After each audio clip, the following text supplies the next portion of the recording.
Hello and welcome to Lavneesh sir की class. आज की ये शिक्षा निदेशालय राष्ट्रीय राजधानी क्षेत्र दिल्ली की वर्कशीट नंबर 33 जो कि कक्षा छठी के विद्यार्थियों के लिए है। यह ली गई है हिंदी विषय से और आज इसमें हम फिर से एक बार पाठ अक्षरों का महत्व उसको जारी रख रहे हैं। तो चलिए बिना समय गवाए शुरुआत करते हैं मेरे साथ और समझने की कोशिश करते हैं। प्यारे बच्चों, पिछले कार्यपत्रक में हमने लेखक गुणाकार भूले, फिर दोबारा गलत लिखा हुआ है, यह है गुणाकार मुले। मैं आपको इसको सही ढंग से लिख के बता दूं, फिर हम इसको आगे पढ़ेंगे। देखिए गलती नहीं होनी चाहिए, ये है मुले, ठीक है।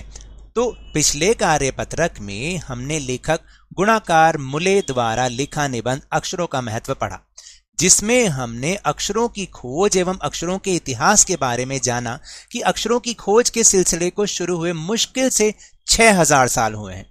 तो चलिए अक्षरों के इतिहास के विषय में आगे विस्तार से जानते हैं। अक्षरों की खोज के साथ एक नए युग की शुरुआत हुई। आदमी अपने विचार और अपने हिसाब किताब को लिख कर रखने लगा। तब से मानव को सभ्य कहा जाने लगा। आदमी ने जब से लिखना शुरू किया तब से ही इतिहास आरंभ हुआ। किसी भी कौम या देश का इतिहास तब से शुरू होता है जब से आदमी के लिखे हुए लेख मिलने लग जाते हैं। भाई जब उसने लिखा होगा तभी मिलते हैं और तभी से इतिहास शुरू हुआ। इससे पहले तो जब उसे लिखना ही नहीं आता था तो उसके बारे में कौन जाने। इस प्रकार इतिहास को शुरू हुए मुश्किल से 6000 साल हुए हैं। उसके पहले के काल को प्रागैतिहासिक काल यानी इतिहास के पहले का काल कहते हैं। या नाम याद रखना, प्रागैतिहासिक काल यानी इतिहास के पहले का। अतः हम देखते हैं कि यदि आदमी अक्षरों की खोज नहीं करता तो आज हम इतिहास को ना जान पाते।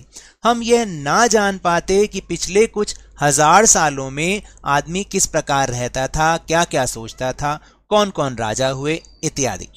तो अब चलिए प्रश्नोत्तर करते हैं। गद्यांश को ध्यानपूर्वक पढ़कर पूछे गए प्रश्नों का उत्तर दीजिए। कोशिश करते हैं।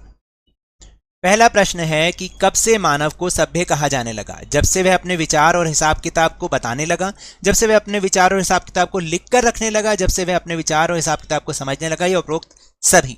तो देखिए इसका सही उत्तर है जब से वह अपने विचार और हिसाब किताब को लिख कर रखने लगा। फिर दूसरा है हमारा इतिहास कब आरंभ हुआ? आदमी ने जब से सोचना शुरू किया, या आदमी ने जब से बताना शुरू किया, या आदमी ने जब से लिखना शुरू किया, या आदमी ने जब से पढ़ना शुरू किया? तो इसका सही उत्तर है ग, आदमी ने जब से लिखना शुरू किया तभी से तो इतिहास शुरू हुआ। फिर तीसरा प्रश्न है कि इतिहास के पहले के काल को क्या कहते हैं? अभी अभी मैंने समझाया, ऐतिहासिक काल, प्रायोगिक काल या प्रागैतिहासिक काल, या इनमें से कोई नहीं। तो सही उत्तर है ग, प्रागैतिहासिक काल। और प्रश्न नंबर 4, अगर आदमी अक्षरों की खोज नहीं करता तो क्या होता? देखिए इसका उत्तर मैं आपको ऊपर दिखा रहा हूं। तो ये है आपका उत्तर नंबर 4। मैंने लिखा नहीं है, इसी में से ही आपको बता रहा हूं। यदि आदमी अक्षरों की खोज नहीं करता तो आज हम इतिहास को ना जान पाते। हम ये ना जान पाते कि पिछले कुछ हजार सालों में आदमी किस प्रकार रहता था, क्या क्या सोचता था, कौन कौन राजा हुए इत्यादि। यहां तक आपको उत्तर नंबर 4 लिखना है। और अब गतिविधि का समय।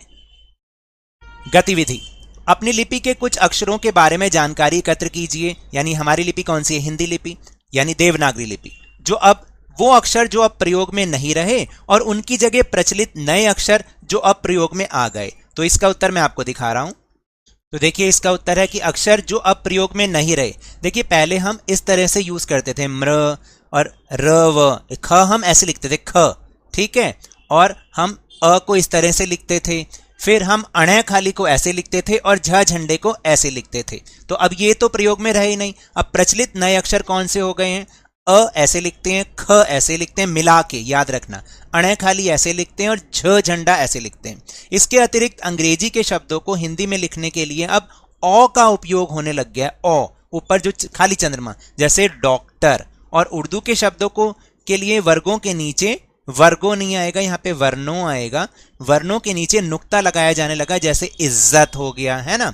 और आवाज ऐसे भी लिखते हैं। तो इस तरीके से ये सब चीजें नई नई अब होने लगी। तो ये तो थी आज की वर्कशीट। अगर मेरे इस तरह समझाने से अब आपको समझ में आने लगा है तो इस चैनल और वीडियो को लाइक कीजिए, शेयर कीजिए, और अगर आप नए हैं तो सब्सक्राइब भी कर लीजिए। लेकिन याद रखिएगा, घर से बाहर निकलते समय मास्क अवश्य लगाएं, और जब भी आपकी बारी आए वैक्सीनेशन की, तो इसका कोरोना का वैक्सीनेशन जरूर लगवाएं, क्योंकि कोरोना को हराना है और जिंदगी को एक बार फिर से सुहाना बनाना है। इसी उम्मीद के साथ बहुत बहुत धन्यवाद।